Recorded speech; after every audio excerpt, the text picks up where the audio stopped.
Gravitation में जो flotation का पार्ट है वो पढ़ रहे थे, है ना। तो ये देखो, कल की क्लास में कुछ पॉइंट है जो लिखेंगे, उसको नोट कर लेना, ठीक है। तो कल हमने पढ़ा था कि जब भी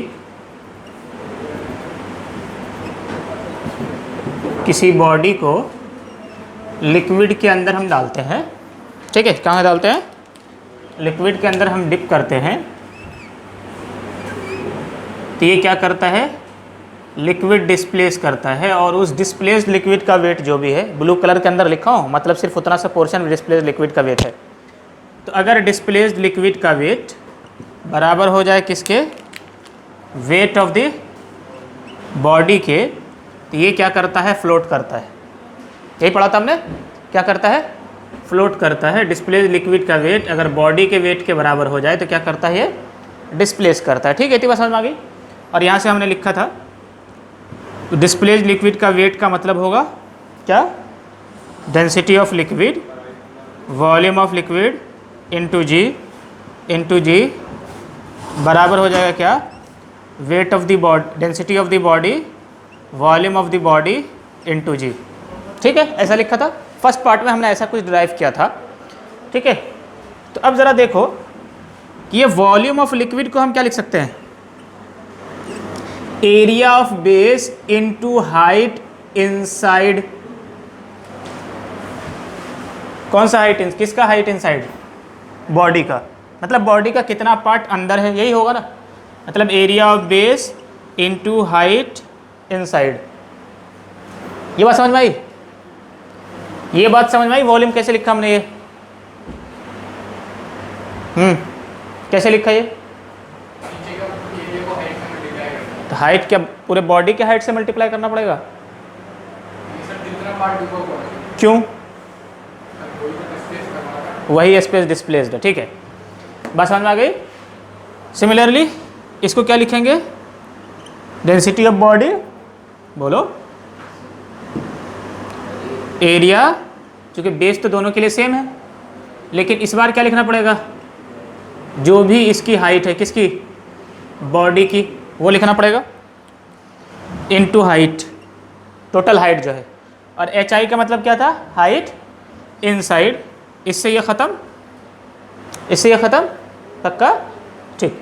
तो अब यहाँ से देखो, हमने लिखा density of liquid into h i is equal to density of body into h. ये क्या है, कांस्टेंट है, फिक्स है ना, बराबर है। बस समझ में, इस स्टेटमेंट को करते हैं नोट। कल मैंने एक इक्वेशन मार्क किया था, मैंने कहा था इसको दोबारा से डिस्कस करेंगे, वो यही चीज़ है ये, ठीक है। तो मतलब ये चीज़ क्या होती है, कांस्टेंट होती है, ठीक है। बस समझ में आ गई। मतलब density of body into its height will be remain constant eight density of displaced liquid into height या वॉल्यूम डिस्प्लेस्ड, ठीक है। मतलब कितना हाइट बॉडी का कहाँ है, अंदर की तरफ है। ये बात समझ में आ रही है, नहीं आ रही, पक्का नहीं आ रही तभी बोलो, चूंकि आगे जो भी कॉन्सेप्ट है इसी पर बेस्ड है। तुम्हारी समझ में आई ये बात, ठीक। तो अब देखो कि अगर एक ही लिक्विड के अंदर, ध्यान देना, क्या है, सॉरी एक ही लिक्विड कह रहा हूं, डिफरेंट लिक्विड के अंदर एक ही बॉडी को डिप किया जाए, डिफरेंट लिक्विड के अंदर एक ही बॉडी को डिप किया जाए, ठीक है। लिक्विड डिफरेंट है तो मतलब क्या होगा, उसका डेंसिटी उसकी डिफरेंट होगी,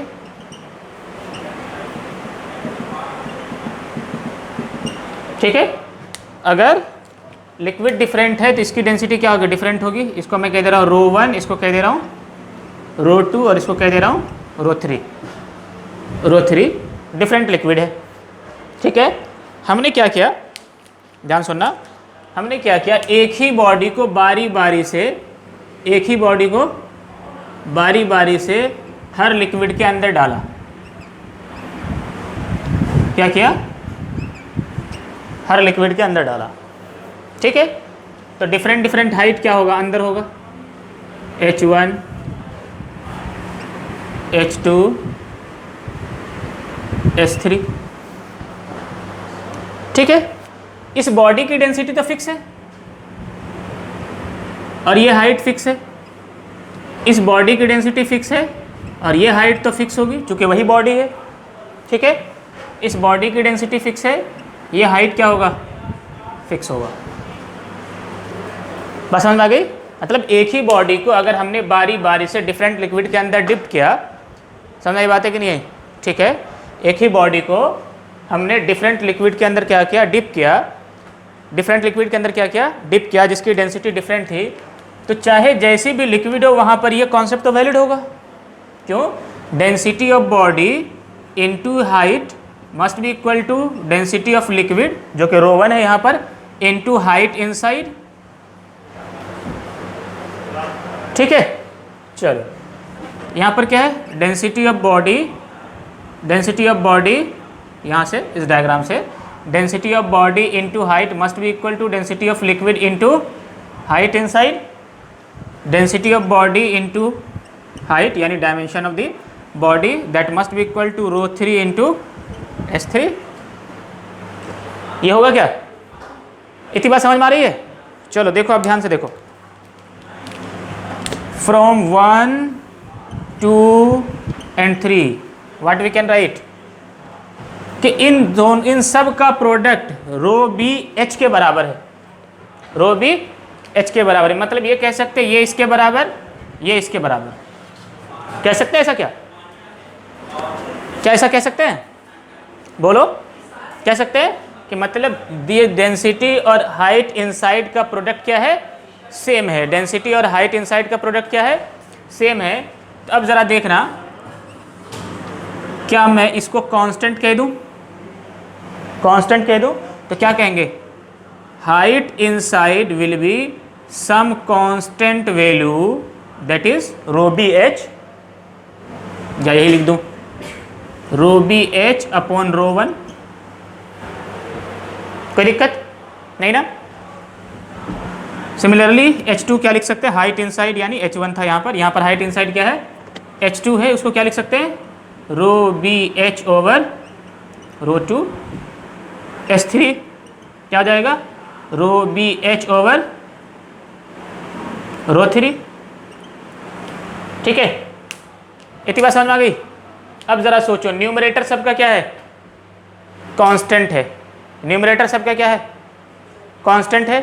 तो क्या देख रहे हो, जिस बॉडी का डेंसिटी जितना ज़्यादा होगा उसका उतना, जिस बॉडी का जितना, जो सॉरी बॉडी कह रहा हूँ, जिस लिक्विड का, लिक्विड की डेंसिटी थी, सॉरी, जिस लिक्विड की डेंसिटी जितनी ज़्यादा होगी उस लिक्विड में बॉडी का उतना कम पार्ट अंदर जाएगा। समझ आई बात है कि नहीं आई? बात समझ में आई? इससे यही पता चल रहा है कि अगर यहाँ पर अगर ऐसा कह दिया जाए, if ρ1 is greater than ρ2 greater than ρ3, ठीक है, अगर ऐसा दिया हुआ हो, in that condition what we should write, portion of the body inside the liquid will be what, H1 less than H2 less than H3। यही मतलब होगा ना? मतलब portion of body inside liquid will be look like this. ठीक है, बात समझ में आ गई? और ये क्या था, ये क्या है, डेंसिटी ऑफ लिक्विड। इस पैटर्न पे एमयू में क्वेश्चन आ चुका है। ठीक है, समझ आई बात है? तो क्या देख रहे हो कि अगर बॉडी की लिक्विड हमारे पास है, डिफरेंट लिक्विड, ρ1 ρ2 ρ3 ρ4 कुछ भी, और अगर हम उस बॉडी के अंदर क्या डालें, एक ही बॉडी, सॉरी उस लिक्विड के अंदर क्या डालें, एक ही बॉडी को डालें, उन सारे लिक्विड के अंदर क्या करें, एक ही बॉडीज को डालें, तो किस लिक्विड के अंदर बॉडी का ज़्यादा पोर्शन अंदर होगा, जिसकी डेंसिटी कम होगी। ठीक है ना, वो यहाँ से पता चल रहा है हमें। बस समझ में? इसका कॉन्सेप्ट कहाँ से आया, यहाँ से। बस समझ में? इसका कॉन्सेप्ट कहाँ से आया, यहाँ से। ठीक है, समझ आई बात है कि weight of the body will be equal to weight of displaced liquid. इतनी बात समझ में आ गई? तो यहाँ पर क्या लिखोगे, कि अगर डिफरेंट लिक्विड है और सब के अंदर एक ही बॉडी को डिप किया जाए तो बॉडी का ज़्यादातर पोर्शन उस लिक्विड के अंदर डिप हो जाएगा जिसकी डेंसिटी कम है, और वाइस वर्सा। ठीक है। अब उल्टा बोलते हैं कि अंदर के बजाय बाहर की बात करें। अब ज़रा सोचो, कॉमन सेंस है कि जिसका कम पार्ट अंदर होगा बाहर ज़्यादा दिखाई देगा। समझ आई बात है ना? बाहर ज़्यादा दिखाई देगा। तो सवाल उल्टा भी हो सकता है कि अंदर के बजाय ये पूछ ले कौन ज़्यादा बाहर दिखाई देगा, तो इस ऑर्डर को क्या कर देना, रिवर्स कर देना। क्यों? क्योंकि हाइट इनसाइड और हाइट आउटसाइड का सम तो h के बराबर ही होगा। नहीं समझा? ठीक है। तो यहां पर क्या लिख रहा हूं मैं, ये तो था h1, इधर मैं लिख दे रहा कैपिटल से h1 मतलब जो बाहर की तरफ है, कैपिटल h2 जो बाहर की तरफ है, कैपिटल h3 जो बाहर की तरफ, सॉरी ये h1, ये h2, ये h3 जो बाहर की तरफ है। ठीक है। तो यहां से एक बात और हम क्या लिखेंगे, portion of body outside liquid will be what, h1 greater than h2 greater than h3। मतलब आउटसाइड के, मतलब कितना पोर्शन बॉडी का आउटसाइड है वो डायरेक्टली डेंसिटी के रिलेशन पे डिपेंड करता है, और कितना इनसाइड है वो डेंसिटी के रिलेशन से इनवर्सली डिपेंड करता है। बस समझ में आ गई? बस समझ में आ गई? चलो लिख चुके इसको। ये बात समझ में आई या नहीं आई? क्वेश्चन करें?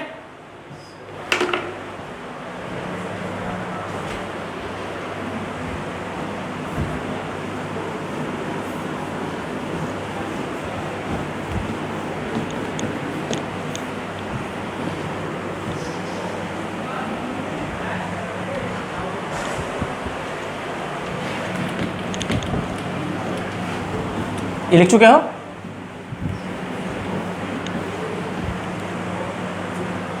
अब देखो, डिफरेंट लिक्विड के अंदर, डिफरेंट लिक्विड के अंदर एक बॉडी को डिप किया गया, एक ही बॉडी को, ये था लिक्विड 1, यह है लिक्विड 2, यह है लिक्विड 3। ठीक है। तीनों के अंदर बॉडी, एक ही बॉडी को क्या किया गया, डिप किया गया। एक का 2/5 पोर्शन बाहर है, एक का 3/4 पोर्शन बाहर है, एक का 2/7% बाहर है। ठीक है। We have to find the order of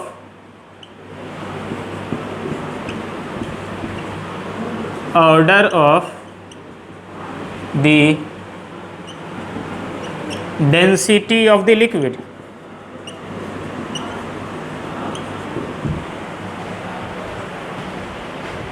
ठीक है। बन सकता है कि हाइट पोर्शन बाहर जितना दिया हुआ है उसके हिसाब से पूछ ले किस लिक्विड की डेंसिटी ज़्यादा है।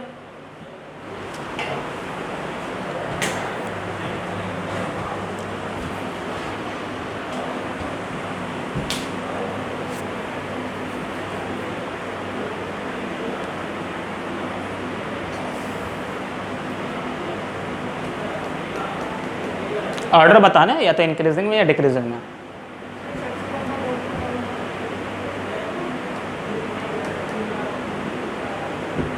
किसकी है? मतलब लिक्विड 2 की। ऑर्डर निकाल लो अपनी तरफ से। सबसे ज़्यादा 2 की है। ठीक है। फिर 1 की है, फिर 3 की है। मतलब इन्होंने ये जवाब दिया है इसका, ρ2 greater than ρ1 greater than ρ3। What can you say about the density of body? It is greater than ρ1, ρ2 और ρ3। जिससे पूछा वही जवाब दे। ठीक है। डेंसिटी ऑफ बॉडी के बारे में तुम्हारा क्या ख्याल है? रो 1 से ज़्यादा होगा, रो 2 से ज़्यादा होगा या रो 3 से?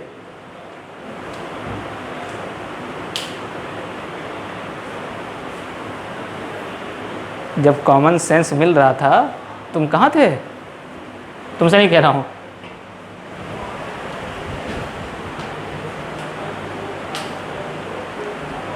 ठीक है, लिक्विड का रिजल्ट तो ऐसा आएगा, अगर मैं कह दूं बॉडी की डेंसिटी रो है तो इस रो के बारे में क्या कह सकते हो? रो 1 से ज़्यादा है, रो 2 से ज़्यादा है या रो 3 से ज़्यादा है?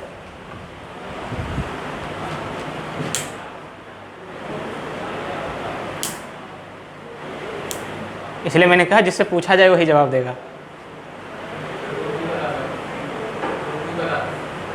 मैं नहीं, रो 1 से ज़्यादा है, रो 2 से ज़्यादा है या रो 3 से ज़्यादा है, या कुछ और है, किसी के बीच में आएगा? हाँ यूसुफ, किससे ज़्यादा है?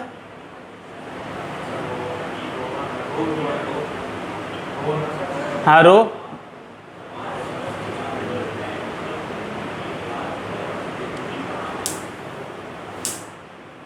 चलो जी अदनान, डेंसिटी ऑफ बॉडी जो रो है, ये मैंने बाद में जोड़ा है, पहले का सवाल तो ये जवाब ठीक है, उस पर सॉल्यूशन पे भी आऊँगा, घबराओ नहीं कैसे आया ये। अगर बॉडी की डेंसिटी मैं रो कह दूँ तो वो रो 1 से ज़्यादा है या रो 2 से ज़्यादा है या रो 3 से ज़्यादा है या किसी के बीच में आएगा?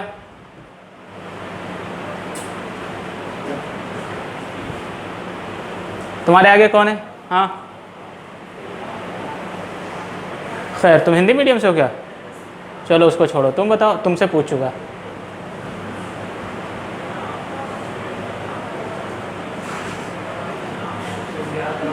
किससे किससे ज़्यादा होगा?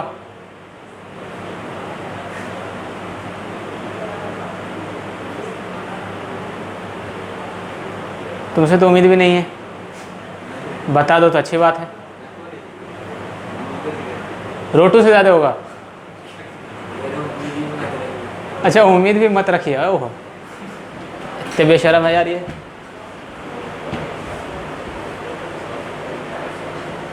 जवाब बताऊंगा तो अपने ऊपर हंसोगे। हाँ सेम होगा। छः छः छः, तुम बताओ। इन तीनों से कम होगा यार, तीनों में बॉडी तैर रही है, लिक्विड की बॉडी की डेंसिटी लिक्विड की डेंसिटी से कम होगा। है कॉमन सेंस तुम्हारे पास?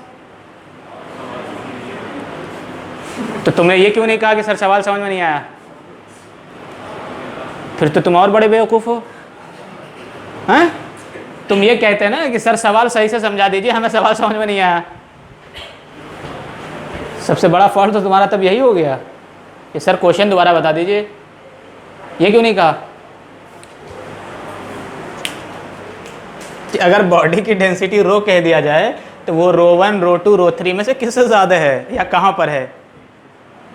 तो कहाँ होगा? इन सब से कम होगा। क्यों? क्यों? क्योंकि तीनों के अंदर बॉडी फ्लोट कर रही है। तीनों के अंदर बॉडी क्या कर रही है? फ्लोट कर रही है। ठीक है, और फ्लोट करने की कंडीशन ही क्या थी? या तो बॉडी की डेंसिटी लिक्विड की डेंसिटी से ग्रेटर हो, सही बोल रहा हूँ? उल्टा, बॉडी की डेंसिटी लिक्विड की डेंसिटी से कम हो या बराबर हो। कम वाले में क्या होता था? बॉडी का कुछ पोर्शन बाहर दिखाई देता था, और बराबर वाले में लिक्विड सरफेस के बराबर। तो क्या इसमें कहीं पर भी लिक्विड सरफेस के बराबर है बॉडी? क्या कुछ पोर्शन बाहर दिखाई दे रहा है? तो कॉमन सेंस की बात है, बॉडी की डेंसिटी लिक्विड की डेंसिटी से कम होगा। ठीक है, तो रो 1 से भी कम है, रो 2 से भी कम है, रो 3 से भी कम है, मतलब सबसे कम है।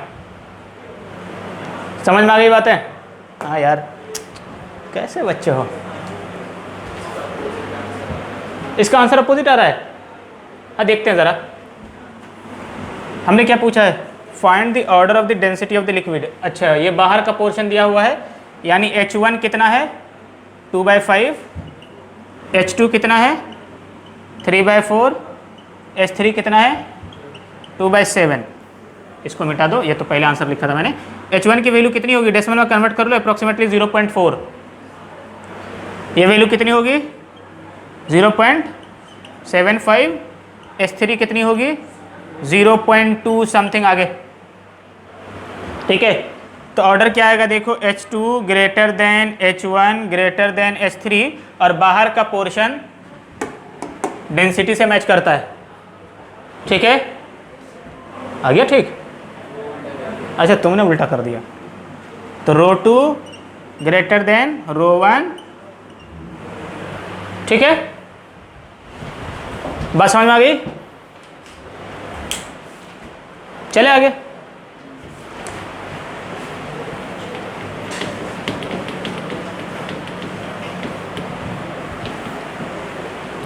अब ऐसे उल्टा भी रिवर्स वाला भी कर लोगे, वो क्वेश्चन कराने की जरूरत है क्या? हो जाएगा, बस इस हाइट के ऑर्डर के उल्टा कर देना डेंसिटी को। अंदर के हिसाब से क्या होता है, रिवर्स रिजल्ट आता है। चलो अभी हमने क्या किया, डिफरेंट लिक्विड के अंदर एक ही बॉडी को डाला। अब क्या करेंगे, एक ही लिक्विड के अंदर डिफरेंट बॉडी को डालेंगे और बॉडी की डेंसिटी मालूम करना चाहेंगे। ठीक है, क्या करेंगे, डिफरेंट लिक्विड के अंदर क्या करेंगे, सॉरी एक ही लिक्विड के अंदर क्या करेंगे, डिफरेंट बॉडीज को डालेंगे।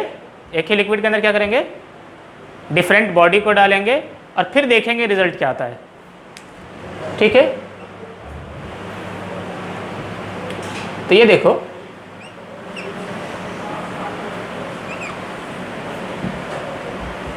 एक ही लिक्विड के अंदर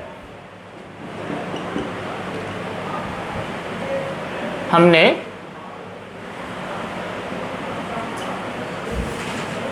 डिफरेंट बॉडी को डाला। क्या किया,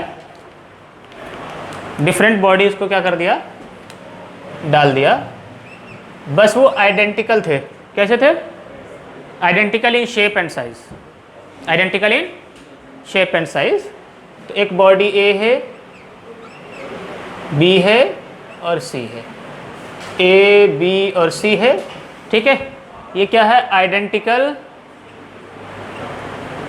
इन body A B and C are identical in shape and size, are identical in shape and size. ठीक है, मटेरियल चूंकि डिफरेंट है तो इसको मैं कह दे रहा हूँ ρ1 इसकी डेंसिटी ρ2 और इसकी डेंसिटी ρ3। इस बार ρ1 ρ2 ρ3 बॉडी की डेंसिटी है। ठीक है, और लिक्विड की डेंसिटी को क्या कह दूँ, रो। ठीक, इसका जो H इनसाइड है वो कह रहा हूँ H1 H2 और H3। ये वाली हाइट तो क्या होगी, सेम। क्यों होगी सेम, चूँकि हमने क्या कहा है उधर, आइडेंटिकल है। ए बी और सी क्या है, आइडेंटिकल है। अब देखो इस बाहर वाले पोर्शन को क्या कहते हैं, कैपिटल H1, बिल्कुल उसी पैटर्न पे, कैपिटल H2 कैपिटल H3।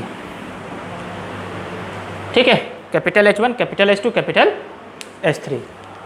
तो अब भी देखो ये तीनों के तीनों बॉडी क्या कर रही है, फ्लोट कर रही है। तो हर बॉडी के लिए तो यही होगा, weight of displaced liquid will be equal to weight of the body in any case, in any case यही होगा। और वेट ऑफ डिस्प्लेस्ड लिक्विड का मतलब क्या, volume displaced, sorry density of liquid, density of liquid into volume displaced into g, that must be equal to density of body जो कि ρ1 ρ2 ρ3 है, बाद में हम पुट कर देंगे, into volume of body into g. सब आइडेंटिकल है तो एरिया ऑफ बेस सेम रहेगा सबके लिए। तो density of liquid area of base into H inside, body का जितना पोर्शन इनसाइड होगा उसकी वजह से एरिया ऑफ बेस को मल्टीप्लाई करोगे तो क्या आएगा, वॉल्यूम डिस्प्लेस्ड आ जाएगा। तो area of base into H inside, H inside क्या है, H1 H2 H3। ठीक है, मैं बारी बारी नहीं कर रहा, एक ही बार कर दे रहा हूँ। Rho b area of base into height, पूरा हाइट, ठीक है ना, इनटू जी। यहाँ से ये क्या हो जाएगा, सॉरी ये भी ख़त्म होगा और ये भी ख़त्म होगा। ठीक है, H नहीं ख़त्म होगा। ठीक है, इतनी बात समझ में आ गई, इतनी बात समझ में आई। तो अब देखो ज़रा, H इनसाइड का क्या रिजल्ट आ गया, density of body into H upon density of liquid. अब ज़रा यहाँ ध्यान से देखो, H बॉडी की टोटल हाइट है वो कांस्टेंट रहेगा, रो डेंसिटी ऑफ लिक्विड, एक ही लिक्विड सबके लिए है वो कांस्टेंट रहेगा। क्या पता चला, बॉडी का वो पोर्शन जो इनसाइड है that will directly proportional to the density of body. ठीक है, इन दैट कंडीशन बॉडी का कितना पोर्शन अंदर होगा वो किस पे डिपेंड करेगा, डेंसिटी ऑफ बॉडी पे डायरेक्टली। बात समझ में आ गई? ठीक है, समझ में आ गई बात है? तो अब सोचो यहाँ से, if it is given ρ1 is greater than ρ2 is greater than ρ3, if it is given, then what we can write, H1 greater than H2 greater than H3। ठीक है, चूंकि डायरेक्टली प्रोपोर्शनल होगा। अच्छा, ये H1 कैपिटल H1 और small h1 का सम हमेशा H होगा, तो जब अंदर ज़्यादा है तो बाहर कम होगा, कॉमन सेंस है। ठीक है, तो ये क्या है, पोर्शन ऑफ बॉडी इनसाइड है ना, portion of body inside liquid का ऑर्डर तो ये होगा। ठीक है, similarly also portion of body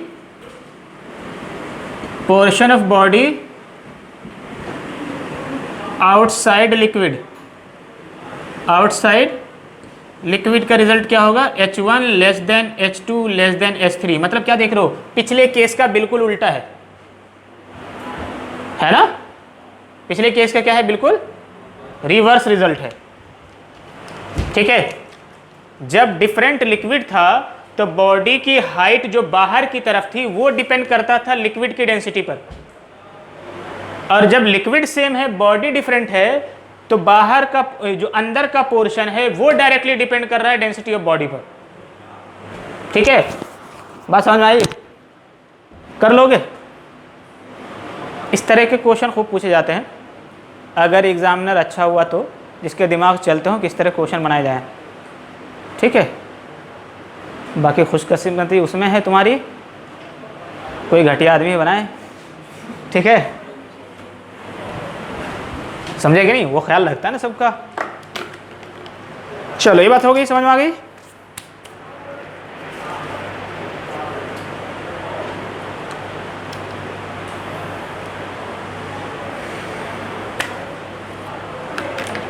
हमने कहा था आखिर में हम पढ़ेंगे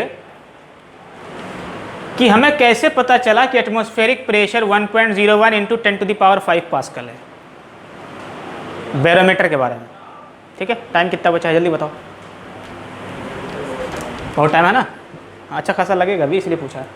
ठीक है, एक चीज़ नोट कर लो कहीं पर रफ पेज पे, और जिसके पास भी फ़ोन हो निकाल लेना कैलकुलेटर यूज़ करने के लिए। ठीक है, डेंसिटी ऑफ मरकरी लिख लो 13.54 ग्राम, 13.54 ग्राम पर centimetre cube, density of mercury.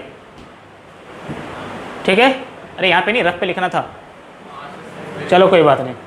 Density of mercury कितनी होती है, 13.54 ग्राम पर मीटर क्यूब, पर सेंटीमीटर क्यूब। रफ करो इसको, हेडिंग डाल दो बैरोमीटर, हेडिंग डाल लो क्या, बैरोमीटर, चूंकि बैरोमीटर के अंदर मरकरी फिलअप करते हैं। ठीक है, और इसकी ज़रूरत पड़ेगी वहाँ पे।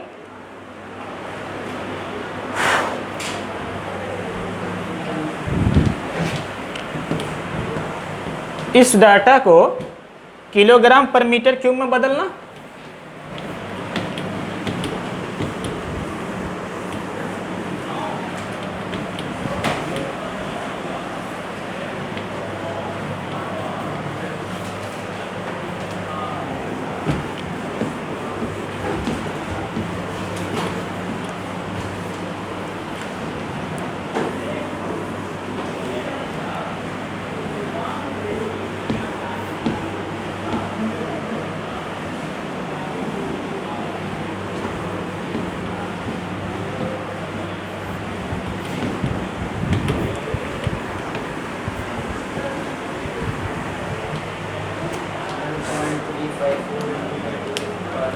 कितना आ रहा है?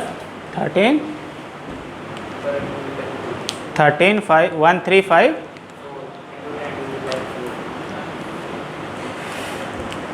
छोड़ो तुम, 13.54 ग्राम पर सेंटीमीटर क्यूब था। इसको मैंने कहा बदल दो किलोग्राम पर मीटर क्यूब में, कितना आएगा, है ना? बदल के किलोग्राम पर मीटर क्यूब में कितना आएगा? कितना आ रहा है? 1.354, तब ठीक लग रहा है। 54 इंटू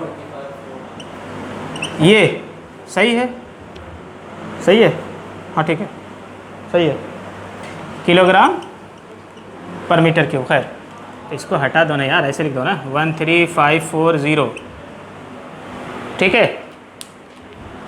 ठीक है, हाँ इतने मुश्किल अंदाज में बोल रहे हो। खैर हेडिंग डालो बैरोमीटर, हेडिंग डालो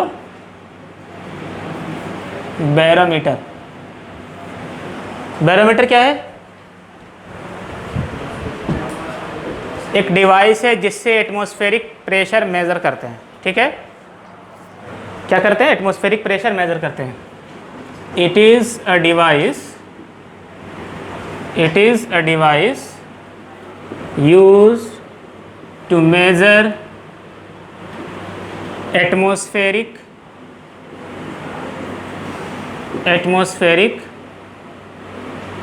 pressure. It is a device used to measure atmospheric pressure, ठीक है? देखो अब इसका कंस्ट्रक्शन देखो, ये होता क्या है, ठीक है? एक तो होता है इस तरह की डिश या ट्रे जिसमें फिलअप होता है मरकरी। क्या फिलअप होता है? मरकरी फिलअप होता है। क्या फिलअप है? मरकरी फिलअप है। क्या है? मरकरी है, यानी Hg। और डेंसिटी ऑफ मरकरी जो है, डेंसिटी ऑफ मरकरी इज 13.54 ग्राम पर सेंटीमीटर क्यूब या 13540 किलोग्राम पर मीटर क्यूब। ये होता है डेंसिटी ऑफ मरकरी, ठीक है? चलो, एक तो क्या है, एक ट्रे है इस तरह का, ठीक है? क्या है ये? इस तरह के ट्रे है जिसमें क्या है, मरकरी फिलअप है। उसके अलावा एक ट्यूब है इस तरह की, 1 मीटर लेंथ की। कितनी मीटर लेंथ की है? 1 मीटर लेंथ की है, ठीक है? इसके यहाँ पर लिखा होता है 0, और mm में अगर लिखना चाहे तो 1 मीटर का 1 मीटर में कितने मीटर मिलीमीटर होगा? 1000। सेंटीमीटर में कहो तो 100 डिवीजन होगा, ठीक है? तो अगर मैं मिलीमीटर के हिसाब से डिवाइड करूँ तो ये वाला बेस कितने पे होगा? 1000 मिलीमीटर पे, ठीक है? सेंटीमीटर के हिसाब से कहो तो ये एंड कहाँ पे होगा? 100 सेंटीमीटर पे, ठीक है ना? तो ये क्या है? ट्यूब है इस तरह से, इस तरह से क्या है? ये ट्यूब है।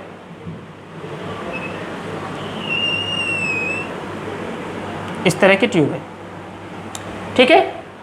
हम क्या करते हैं, इस ट्यूब के अंदर पूरा यहाँ तक क्या फिलअप कर देते हैं? मरकरी फिलअप कर देते हैं। मतलब इस पे इस तरह की स्केल बनी हुई है,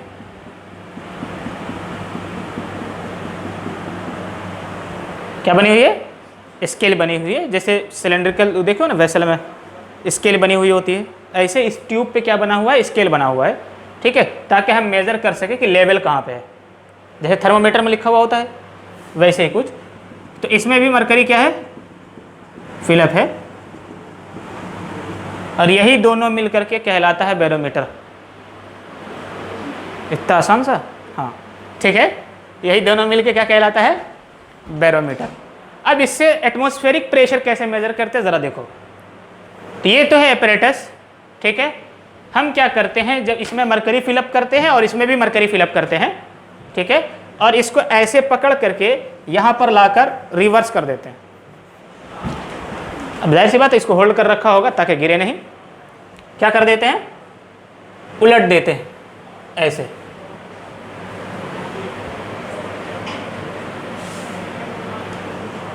ठीक है।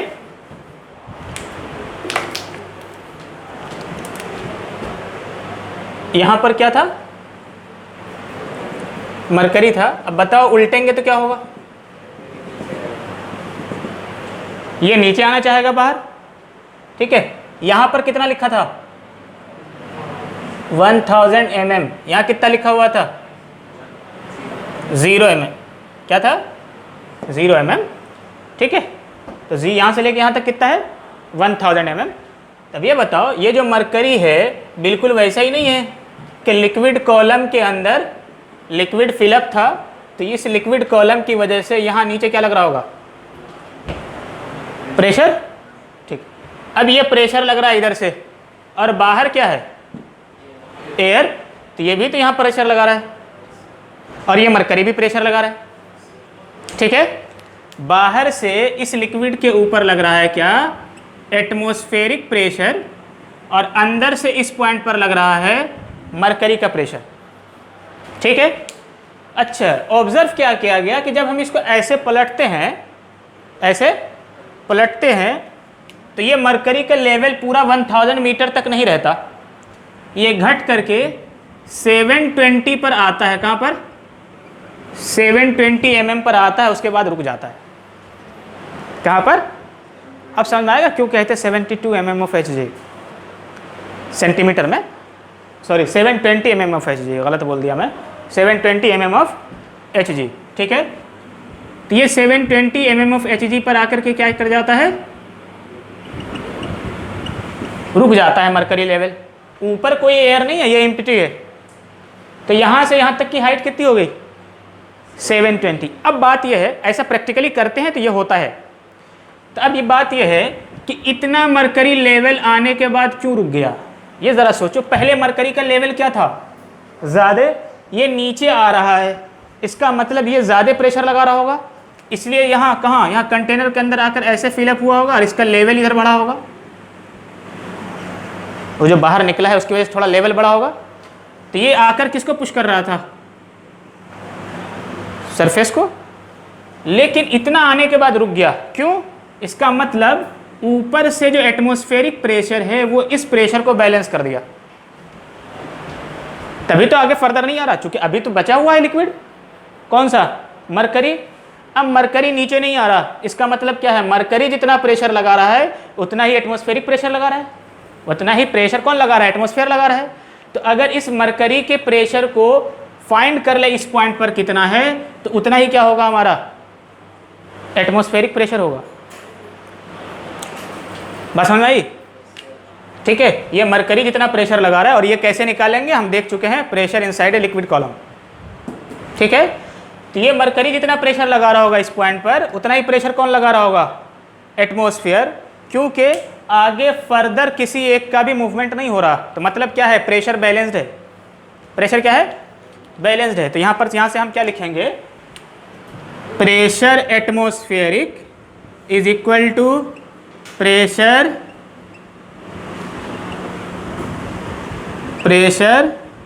exerted by 720 mm of mercury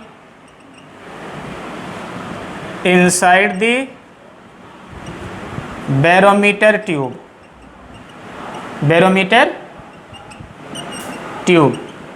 यही होगा ना, यही होगा ना। इसीलिए हम 1 एटमॉस्फेरिक मतलब जो एटमॉस्फेरिक प्रेशर है हमारा, उसको हम क्या कहते हैं 720 mm Hg कहते हैं। क्यों कहते हैं, चूँकि 720 mm की लिक्विड कॉलम हमारे एटमॉस्फेरिक प्रेशर को बैलेंस करती है, इसलिए, ठीक है। तो लिखते हो ना जब पहले 1 atm equal to 720 mm Hg, ऐसे लिखते हो ना। क्यों कहते हैं, ऐसा क्यों लिखते हैं, क्योंकि 720 mm लेवल की मरकरी के लेवल क्या करती है, हमारे एटमॉस्फेरिक प्रेशर को बैलेंस करती है, ठीक है।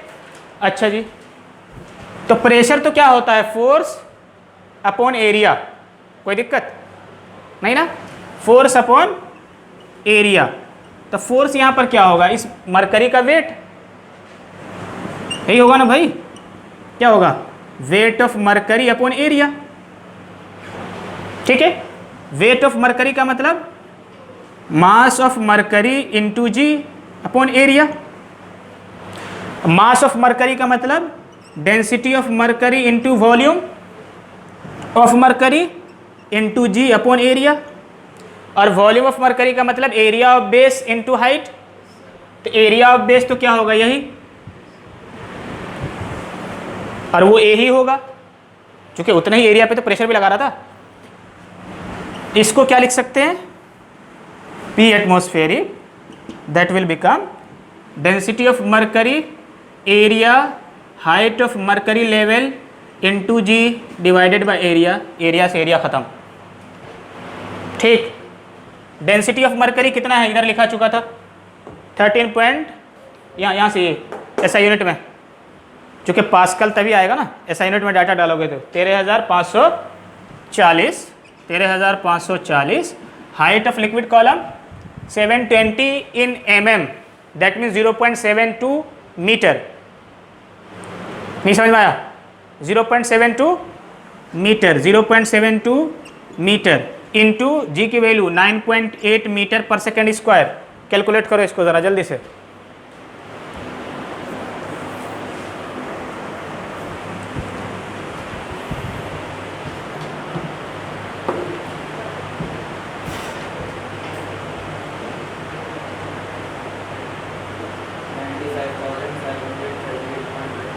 कितना आया, 90, बोलो, 95,538, इतना 0.24।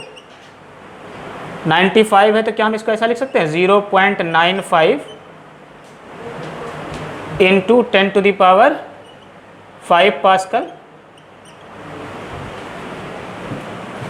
लिख सकते हैं, लिख सकते हैं क्या? दैट इज अप्रोक्सीमेटली 1.1 के आसपास है, 1 इंटू 10⁵ पास्कल, यानी ऑर्डर मैच कर रहा है। ठीक है, समझ आई बात है। एरर कहाँ हो सकता है, ये हो सकता है कि ये जो डेंसिटी है इसमें और भी कोई अगला टर्म होगा। जैसे मैंने याद कर रखा है कितना, 13.54 तक, हो सकता है 54 के बाद भी कुछ हो। ठीक है, बस समझ में आ गई, तो उससे एग्जैक्ट रिजल्ट आ जाएगा। ठीक है, समझ में आ गई बात है। हाँ, तो अप्रोक्सीमेटली कितना आंसर आएगा इसका, जो रियल डाटा वही लिखे हैं, 1.01 इंटू 10⁵ पास्कल। ठीक है, 5 पास्कल, 5 पास्कल।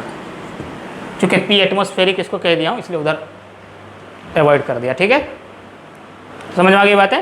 तो इस तरह से एटमॉस्फेरिक प्रेशर क्या करते हैं, हम मेज़र करते हैं। एक बार जा करके घर पर एग्जैक्ट इसकी वैल्यू देख लेना कितनी होती है, किसकी, मरकरी की। ठीक है, तो ये सी लेवल पर हमारा एटमॉस्फेरिक प्रेशर इतना होता है। ठीक है, तो एटमॉस्फेयर की हाइट मेज़र नहीं करते, मरकरी लेवल की हाइट क्या करते हैं, मेज़र करते हैं।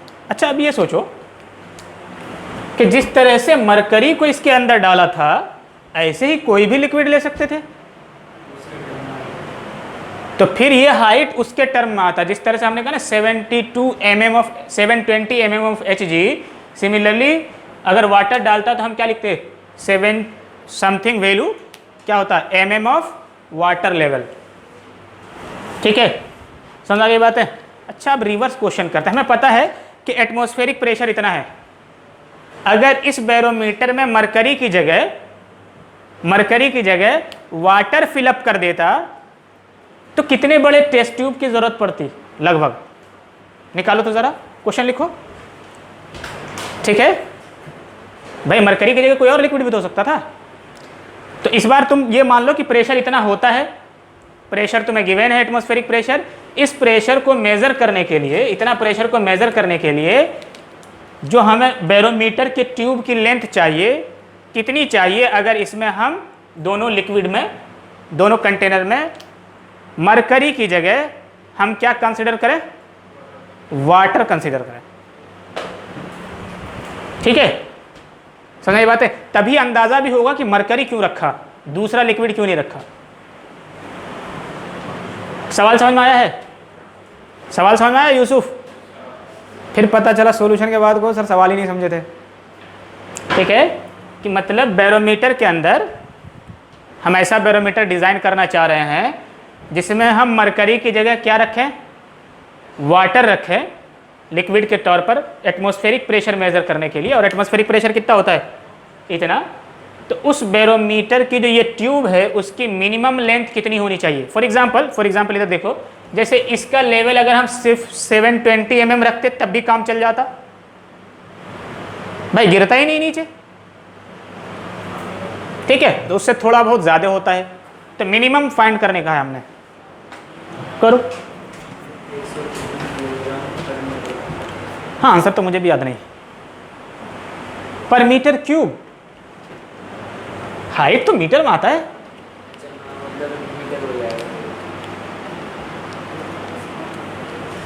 देखो, अच्छा किसको सवाल समझ में नहीं आया?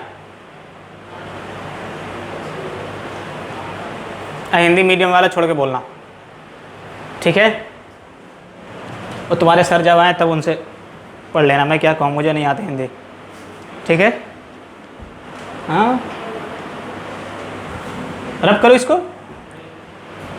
अरे छापा नहीं अभी तक, मतलब कुछ भी एक्स्ट्रा नहीं पढ़ना चाहता एक दिन में।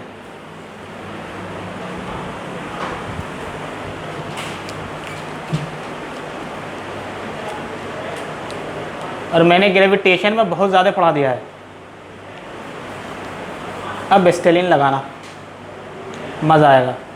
ठीक है, फिर भी कुछ क्वेश्चन ऐसे होंगे जो फंसोगे, मैं नहीं कह रहा हूँ, लेकिन कॉन्सेप्ट कवर हो गए। ठीक है, कॉन्सेप्ट क्या हो गया है? कवर हो गया। कॉन्सेप्ट इतने ही है। क्वेश्चन जब फंसो तो वो क्वेश्चन लेकर आना, ठीक है, तब मैं उसको डिस्कस कर दूंगा। ठीक है, पता चला सारा काम हम खुद ही कर डाले, तुम क्या करोगे, है ना? रब कर दूं? अरे मास ऑफ मरकरी, ये volume of mercury, density into volume mass होता है, यही लिखा है। अच्छा दिख नहीं रहा तो आई साइड चेक करवाओ मेरी तरह। ठीक है, हो गया। तो बैरोमीटर क्या है समझ में आया? बस एक ट्रे है, एक इस तरह की ट्यूब है 1 मीटर की, और उसके अंदर मरकरी फिलअप करते हैं। क्या करते हैं? तुम्हारा आंसर कितना आया था? हाँ, वाटर वाले का 103 मीटर। वो ज़्यादा लग रहा है, रुको चेक करते हैं। 10.3 इसका आंसर ठीक लग रहा है। तुम्हारा डेसिमल गड़बड़ हो गया लग रहा है। रब करूं? सॉल्यूशन रब कर दे रहा हूं।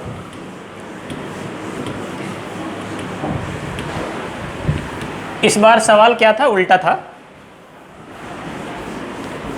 सवाल क्या है कि हमारा एटमॉस्फेरिक प्रेशर कितना है? 10⁵ पास्कल है। 1 को छोड़ दे। क्वेश्चन है कि atmospheric pressure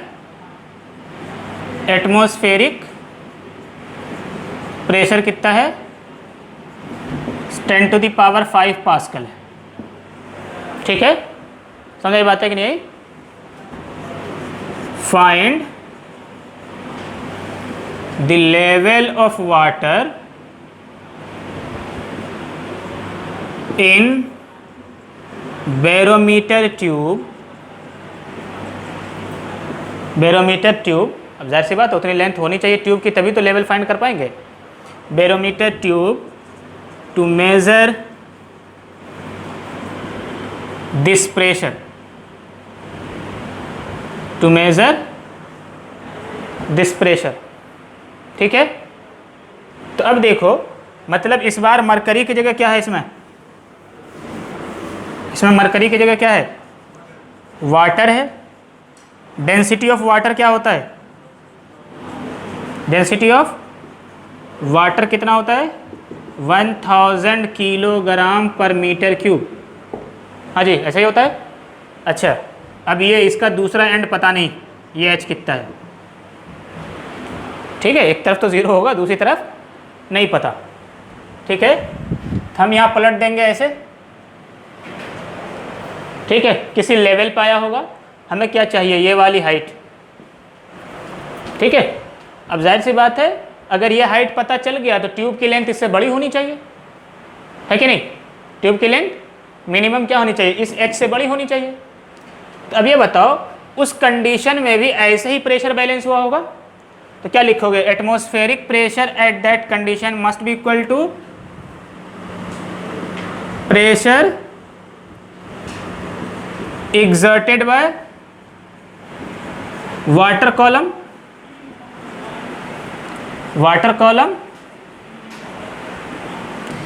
in barometer tube